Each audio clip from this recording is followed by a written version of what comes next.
celle qui se raccroche à la tendresse sans renoncer à la puissance. Difficile combat de genre, tu seras femme, ma fille. Celle qui, comme sa terre, se relève des épreuves au nom de la vie. Celle qu'on rapatrie d'Amérique pour la marier à un inconnu du village paternel. Celle qui prend des chats, plusieurs chats, par instinct de mère comme animal. Celle qui fait semblant d'être moins douée que son mari pour ne pas l'humilier. Celle qui élève les enfants en oubliant son histoire. Celle qui ne jure que par la joie. Celle qui a appris à serrer les dents, mordre la joue, de sourire long. Celle qui prend le temps de cuisiner, donner son temps au plat, l'amour et cette générosité-là. Celle qui doit se convaincre du rôle sacré de la maternité. Celle qui, mère, veille sur ses parents, sa famille, les voisins.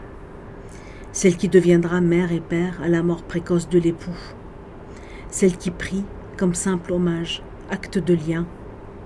Celle qui a dû montrer la serviette et son sang à la belle-mère le lendemain. Celle qui a traversé son cancer en s'excusant presque. Celle que les autres femmes du village détestent, craignent, vénèrent en silence. Celle qui parfois sort des photos en noir et blanc. Le passé détache sa silhouette. Elle passe une main sur le papier écorné comme on cache un secret. Celle qui improvise sans cesse pour ne pas trahir leur tradition, nouvelles valeurs, autre culture. Celle qui, d'une main posée sur le genou de sa mère, attendait les caresses. Celle qui a détesté la langue du pays pour ses règles sans pitié. Celle qui a compris qu'avec la langue seulement, elle combattra sa misère. Celle qui, petite, a regardé souffrir les femmes. Celle qui n'a pas pu arrêter les coups de son oncle, qui n'osait plus regarder les bleus de sa tante après, ni son ombre glissante dans les couloirs. Celle qui prévoit toujours 4 assiettes de plus quand elle cuisine. On ne sait pas quel invité nous surprendra. Celle qui ne pardonne pas à ses parents de l'avoir envoyé à l'étranger, si c'est pour lui arranger un mariage dès que vient l'âge. Celle qui s'occupe de ses frères et sœurs comme petite mère déjà, il suffit d'être l'aînée.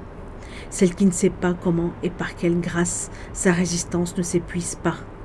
Celle qui écoute bavarder les femmes le matin au café. Celle qui tremble pour la vie de sa mère quand le mar dévoile serpents, tables et démons. Terreur devant les yeux dramatiques de la voisine, tasse à la main, scandant ses visions comme des jugements. Celle qui, généreuse, donne, son geste discret comme secret ordinaire. Celle qui dit l'amour en cuisinant. Celle qui redevient l'enfant dès qu'elle revient au pays. Celle qui reste réveillée tant que sa fille n'est pas rentrée de soirée, même quand sa fille a des enfants. Celle qu'on encense à la naissance des garçons, les filles ça ne compte pas. Celle qui ne quittera pas le village pour ne pas s'éloigner de ses parents. Celle qui viendra vivre avec sa fille pour l'aider avec le premier enfant et restera le temps nécessaire à sa fille de se rassurer mère.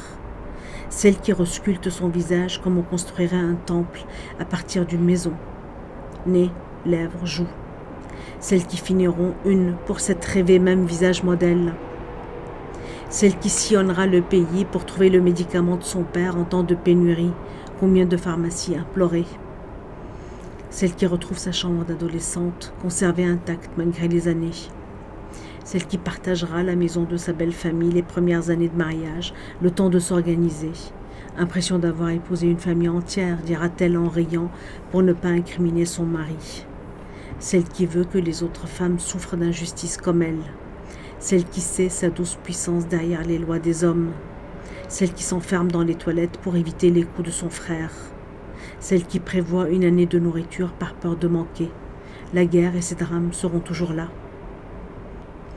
Celle qui, midi et soir, attend le retour de son mari. Repas prêt. Comment passent les journées entre? Elle ne sait pas répondre. Celle qui, d'un sourire, distrait les démons. Celle qui fait étudier ses enfants alors qu'elle a dû arrêter avant le diplôme. Celle qui danse au rythme des chansons sans exhibition, ni fausse pudeur.